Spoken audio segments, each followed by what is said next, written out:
Ya, siap. Ya, makasih banyak. Dan seluruh anggota Komisi 3 DPR RI. Perkenalkan, nama saya Dr. Randi Kusuma, SIMKN STL. Saya asli putra putri tempatan Bangka Belitung. Saya selaku Ketua Umum Perpat. Perpat adalah organisasi daerah, ya.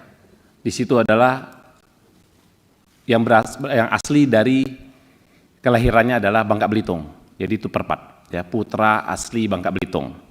Kalau kita bicara pendatang, anaknya sudah lahir di Babel, anaknya Perpat, pendatang bapaknya tempatan. Selagi NKRI adalah putra bangsa. Jadi itu organisasi Perpat. Dan Perpat ada 10 DPD yang sudah terbentuk di wilayah Babel. Terima kasih ya untuk Komisi 3 DPR RI telah memberikan kami kesempatan untuk RDPU ya di ruang yang terhormat ini. Yang ingin kami sampaikan dari perwakilan dari masyarakat tempatan Bangka Belitung, bicara pemberantasan mega korupsi tata niaga timah 271 triliun di Provinsi Bangka Belitung oleh Kejaksaan Agung yang tidak mewujudkan nilai-nilai berkeadilan akibat sengketa kewenangan penerapan Undang-Undang Tindak Pidana Korupsi dengan Undang-Undang Lingkungan atau Minerba. Ya. Slide yang kedua, dari latar belakang, baru-baru ini publik sedang digegerkan oleh perkara yang disebut sebagai mega korupsi tata niaga timah. Perkara ini digadang-gadangkan menyebabkan kerugian negara akibat kerusakan lingkungan sebesar 271 triliun. Jadi netizen masyarakat Indonesia, ya, Bapak Profesor Mahfud MD, bahkan Bapak Presiden pun kena prank. Ya, bicara perhitungan 271 triliun. Kasus mega korupsi tata niaga timah ini diungkap oleh Kejaksaan Agung dan menjadi trending topik pembahasan nasional. Perkara ini menjadi pusat perhatian sosial karena embel-embel kerugian negara akibat kerusakan lingkungan yang ditaksir sebagai 207 triliun sebagaimana didalilkan oleh Kejaksaan Agung. Pihak-pihak yang terjerat dalam perkara mega korupsi tata niaga timah telah menjerat berbagai pihak diantaranya PT Timah maupun perusahaan smelter yang terikat kerjasama dengan PT Timah maupun pihak yang lain didalilkan oleh jaksa penuntut umum dalam surat dakwaan dan surat tuntutan. Pokok permasalahan, seperti yang diungkapkan sebelumnya, bahwa perkara mega korupsi ini telah menjerat berbagai pihak termasuk pihak swasta yaitu perusahaan smelter yang menjalin kerjasama dengan PT Timah Tbk. Lalu pertanyaannya, apakah pihak swasta atau perusahaan smelter benar-benar terlibat dan memiliki pertanggungjawaban yang relevansi dalam perkara mega korupsi tata niaga timah ini? Jadi kami tekankan, izin pimpinan, kami hadir di sini bukan untuk membela koruptor. Koruptor harus dibumi hanguskan dari NKRI ini. Kami sepakat itu. Kalau kita tanyakan apakah Kejaksaan Agung, Kop Adiaksa, prestasi pemberantasan korupsi luar biasa, saya katakan bahwa luar biasa. Tapi untuk perkara mega proyek ya korupsi 271 triliun ya, kami ingin mengangkat misteri ini karena tidak masuk akal dari perhitungan Bapak Bambang Hero. Kami memberikan satu contoh, PT Stanindo Inti Perkasa SIP. Saat ini yang menjadi perhatian khalayak yang mengenai keterlibatan salah satu perusahaan smelter swasta yaitu PT SIP. Yang merupakan satu perusahaan smelter yang berdiri berdasarkan hukum di negara Republik Indonesia. Perkara ini telah menjerat direktur maupun komisaris ya, PT SIP, Suwito Gunawan dan MB Gunawan, yang notabene merupakan mitra kerjasama PT Timah Tbk dalam melakukan kerjasama peluburan timah berdasarkan perjanjian kerjasama yang disahkan secara langsung oleh pihak PT Timah Tbk. Jadi PT SIP bekerja sama dengan pihak PT Timah Tbk, ada kontrak kerjasama. Ya. Lalu yang menjadi pertanyaan, apakah kerjasama peluburan timah dapat dikategorikan tindak pidana korupsi? Apakah terdapat kerugian negara yang relevan dalam kerjasama peluburan timah tersebut? Dugaan pelanggaran yang dilakukan oleh PT SIP, ini dugaan ya dakwaan, kami kutip dari dakwaan dari jaksa. Yang pertama, melakukan pembelian atau pengumpulan biji timah dari penambang ilegal di wilayah IUP PT Timah Tbk. Kedua, menerima pembayaran biji timah dari PT Timah Tbk yang diketahui biji timah yang dibayarkan tersebut berasal dari penambang ilegal dari wilayah IUPP PT Timah Tbk. Ketiga, mengadakan pertemuan dengan Mokhtar Riza Palepi Tabrani selaku Direktur Utama PT Timah Tbk dan Alvin Akbar selaku Direktur Operasional dan Produksi PT Timah Tbk dan 27 pemilik smelter swasta untuk membahas permintaan Mokhtar Riza Palepi Tabrani dan Alvin Akbar atas biji timah sebesar 5% dari kuota ekspor smelter-smelter swasta karena biji timah yang diekspor oleh smelter-smelter swasta tersebut merupakan hasil produksi yang bersumber dari penambangan ilegal di wilayah IUPP PT Timah Tbk. Hal ini yang tak masuk akal. Tambang di wilayah IUPP PT Timah ilegal, punya SPK, tapi dianggap ilegal oleh pihak kejaksaan. Di mana penegakan hukum yang mempunyai nilai-nilai keadilan. Ya. Melakukan memberikan modal uang kepada para kolektor dan penambang ilegal yang melakukan penambangan di wilayah IUPP PT Timah Tbk, mengetahui bahwa biji timah yang nantinya dimurnikan dalam kegiatan kerjasama sewa peralatan processing pengelogaman dengan PT Timah Tbk tersebut berasal dari penambangan ilegal di wilayah IUPP PT Timah Tbk. Terdapat kemahalan harga dan mengetahui bahwa bahan baku biji timah berasal dari penambangan tidak sah atau kolektor yang tidak berizin. Menyerahkan biaya pengamanan sebesar 500 US garis miring 750 US per ton yang seolah-olah dana CSR Corporate Social Responsibility CSR kepada Harvey Muiz atas permintaan Harvey Muiz, di mana dana tersebut kemudian dikelola Harvey Muiz melalui Helena selaku beneficiary owner PT Quantum Skyline Exchange. Rumusan dakwaan. Izin Bapak Pimpinan, kenapa kami sampaikan slide ini? Agar masyarakat Indonesia, agar netizen se-Indonesia sama-sama kita melakukan demografi. Karena kalau kita sebagai pengamat hukum, kita sebagai netizen, kita sebagai profesor, kita sebagai dari universitas atau apapun itu bentuknya, kalau tidak melakukan demografi secara keseluruhan, maka kita akan memberikan pertimbangan sesat. Ya, sama-sama hari ini terima kasih untuk Komisi 3 telah memberikan kesempatan kepada kami. Kami lanjutkan. Rumusan dakwaan jaksa penuntut umum bahwa berdasarkan dugaan pelanggaran sebagaimana ditampilkan sebagai sebelumnya yang melatar belakangi ditetapkan MB Gunawan Direktur PT SIP dan Suito Gunawan Komisaris PT SIP sebagai tersangka dalam perkara mega korupsi tata niaga timah sebagaimana dimaksud dalam surat dakwaan jaksa penuntut umum yang menyebutkan bahwa MB Gunawan Direktur PT SIP dan Suito Gunawan Komisaris PT SIP telah memenuhi unsur tindak pidana korupsi, tindak pidana pencucian uang sebagaimana diatur dan diancam pidana pasal 2 ayat 1 junto pasal 18 Undang-Undang Nomor 31 tahun 99 tentang pemberantasan tindak pidana korupsi sebagaimana telah diubah dengan Undang-Undang Nomor 20 tahun 2001 tentang perubahan atas Undang-Undang Nomor 31 tahun 99 tentang pemberantasan tindak pidana korupsi junto pasal 55 ayat 1 ke 1 KUHP pidana sebagaimana dalam dakwaan ke-1 primer dan pasal 3 Undang-Undang Nomor 8 tahun 2010 tentang pencegahan dan pemberantasan tindak pidana pencucian uang junto pasal 55 ayat 1 ke 1 KUHP pidana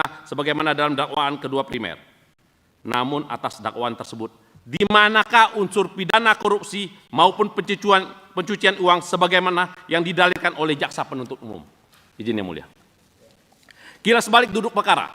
Berdasarkan audit investigasi yang kami lakukan, audit legal dan aliran dana keuangan yang sedang kami lakukan bersama kantor akuntan publik yang terdaftar Dr. Suhartati dan rekan melalui Dr. Ani ZM, SEMM selaku auditor melalui penunjukan oleh kantor hukum Akalofum dan partner. Ditemukan fakta-fakta sebagai berikut. Yang pertama, bahwa pada mulanya SIP menjalin kerjasama dengan PT Timah Tbk dalam bidang peleburan timah. Kerjasama ini dijalankan secara legal berdasarkan perjanjian nomor 740-TBK SP0018-S11.4. Itu lanjutan ada bicara kontrak kerjasamanya. Bahwa perjanjian nomor 740 berisikan tentang perjanjian sewa menyewa peralatan processing untuk pengelogaman timah dengan permunian jumlah material sebesar 98,5%. Bahwa dalam perjanjian tersebut, apabila seluruh produk yang dihasilkan dari kegiatan pengelolaan permunian dan atau pemurnian biji timah berasal dari IUP OP PT Timah Tbk. Jadi seluruh bahan baku bersumber dari lokasi IUP PT Timah Tbk. Bahwa PT SIP hanya sebagai penyewa peralatan processing pengelogaman, bukan sebagai perusahaan penambang. PT SIP, izin pimpinan, tidak pernah melakukan penambangan. Ya. Jadi dia hanya bicara, dia mempunyai smelter yang kerjasama dengan pihak PT Timah, itu pun PT Timah yang datang, karena mesinnya digital. Ya. Jadi kalau bicara pemurnian menggunakan mesin PT SIP, itu 1 kali. Kalau menggunakan mesin PT Timah harus 3 kali. Bicara costing, jauh lebih murah bicara smelter. Apabila dipermasalahkan mengenai perjanjian kerjasama PT Timah Tbk, maka pada prinsipnya jaksa pengacara JPN berwenang memberikan pertimbangan hukum kepada perusahaan BUMN, meliputi pendapat hukum, legal opinion, pendamping hukum, dan auditor hukum berdasarkan Peraturan Jaksa Agung RI nomor 040-A/J/A/12/2010 tentang standar operasional prosedur SOP pelaksanaan tugas, fungsi, wewenang, perdata, dan tata usaha negara. Apabila ternyata terdapat kekeliruan dalam kontrak perjanjian yang dilakukan oleh PT Timah Tbk, maka di manakah peran jaksa pengacara negara sebagaimana telah diamanatkan dalam berdasarkan Peraturan Jaksa Agung RI nomor 040-A/J/12/2010 dalam memberikan legal opinion kepada perusahaan BUMN PT Timah Tbk. Jadi izin yang mulia, PT Timah Tbk ini adalah perusahaan BUMN. Di situ apa bicara jam datun? Jam datun bicara semua ada penempatan di perusahaan BUMN. Ada penempatan. Jadi kalau kita bicara kontrak semuanya di situ, jadi fungsi jam datun seperti apa? Padahal perjanjian antara dengan PT Timah Tbk dengan pihak smelter, ada legal opinion. Ada legal opinion, pimpinan. Jadi, kalau memang konteksnya bicara mega korupsi, Koop Adiaksa yang dibanggakan, terlibat dong. Bagaimana produk legal opinion-nya? Izin yang mulia. Katanya terdapat kemahalan harga jasa peleburan pengelogaman. Bahwa dalam surat dakwaan jaksa penuntut umum disebutkan terdapat kemahalan harga jasa peleburan Timah PT SP yaitu 3.700 US dollar per ton. Harga tersebut disebut memiliki selisih yang cukup besar dengan ketentuan harga yang ditetapkan oleh pihak PT Timah Tbk yaitu sekitar 1.000 US per ton. Bahwa kemahalan harga inilah yang kemudian didalilkan sebagai kerugian negara yang diakibatkan oleh PT SIP dengan akumulasi 2,2 triliun. Yang lucunya, ya, PT SIP pimpinan, ya, bicara bahan baku pasir timah dibawa, ya, di PT SIP di gudangnya, dilebur dimasak, timah baloknya sudah selesai, dibawa, diambil PT Timah, dijual, untung. Terus sekarang dakwaannya suruh IP-nya harus dibayar, total seluruh pembelian bahan baku PT SIP harus mengganti rugi. Contohnya saya suruh Pak Jaksa Agung, Pak Jaksa Agung tolong beli rokok LAS sama saya, ini duit 100.000, 3 bungkus tolong beli. Udah dibeli kasih ke saya, contoh. Terus sudah kasih saya rokoknya, saya minta lagi, mana uang saya 100.000? Di mana hal-hal bicara penegakan hukum dan juga pemberantasan korupsi mempunyai nilai-nilai keadilan? Hal itu yang kami lihat, yang kami demografikan di mana keadilan tersebut. Ya. Bicara mengenai Bambang Hero. Bambang Hero, kalau bicara penerapan pasal 242, memang sepakat. Kalau bicara saksi ahli punya imun, pengacara punya imun, notaris punya imun, tapi ketika aktus serius terjadi pelanggaran hukum, ya, punya mens rea-nya, pada saat fakta persidangan ditanya, disampaikan kepada yang mulia, saya malas menjawab. Dia tidak menjalankan sumpah jabatan. Apakah seorang guru besar punya moral dan etika? Ini nasib orang banyak. Itu. Jadi pembayaran borongan pengangkutan. Jadi kalau terus bicara total, saya lanjutkan. pimpinan, PT Timah itu 40.000 satu tahun, 40.000 ton, metric ton timah balok yang keluar. 40.000 metric ton hasil produksi PT Timah satu tahun, dikali 8 tahun. Jadi ada 320.000 metric ton, pimpinan. Itu produksi PT Timah. Dibagi 50%, 50% laut, 50% darat. Jadi 160.000 metric ton. 160.000 metric ton, bicara smelter. Smelter itu produksi dari dakwaan jaksa, temuannya semua ada 68.000 metric ton. Kalau ditambah ya, jadi 226.000 metric ton. 226.000 metric ton dikalkulasikan bicara tanah endapan, total luas menghabiskan kurang lebih 10 meter, kita kalikan 10 meter, di situ hanya 972 juta kubik tanah endapan yang keluar. Ya, 972 juta tanah kubikasi yang keluar. Kalau kita bicara hektar, jadi totalnya semua adalah 9.720.000 hektar. Bukan 170.000 hektar kerusakan lingkungan yang mengakibatkan kerugian negara. Bapak Bambang Hero itu guru besar yang perhitungannya ahli bidang kebakaran hutan. Bicara pertambangan, kalau bicara kebakaran hutan hitungannya ekologi, semua dihitung. Tumbuh-tumbuhan. Sekarang kita balik tanya, berapa banyak tumbuh-tumbuhan dari 170.000 hektar? Berapa banyak jenis pohonnya? Hanya 2 kali datang. Kita kalau bicara perhitungan butuh investigasi. Dan Bapak Bambang Hero tidak terafiliasi dengan pihak BPK. Bicara pertambangan otomatis ada ahli tambang perhitungannya. Adapun itu adalah reklamasi. PT Timah pemegang IUP punya jamrek. Punya jamrek.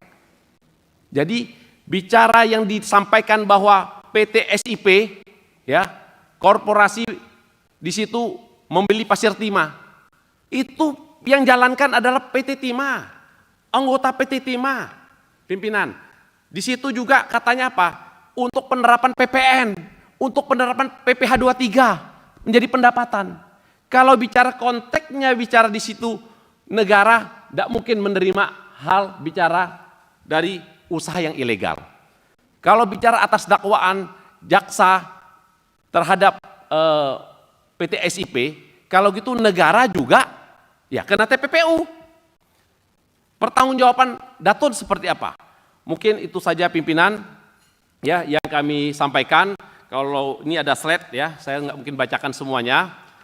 Kurang lebihnya hari ini kami hanya di Komisi 3 yang terhormat ini, ruang rapat para petarung-petarung, para pembesar, para petinggi, ya, tokoh-tokoh masyarakat yang tergabung dari 34 provinsi lebih yang duduk di Komisi 3 DPR RI. Kami berharap kami mengadukan nasib Bangka Belitung sehingga bisa terjadi pemulihan ekonomi cepat. Mungkin itu saja yang bisa saya sampaikan. Saya tutup dengan wabillahi taufiq wal hidayah. Wassalamualaikum warahmatullahi wabarakatuh. Terima kasih.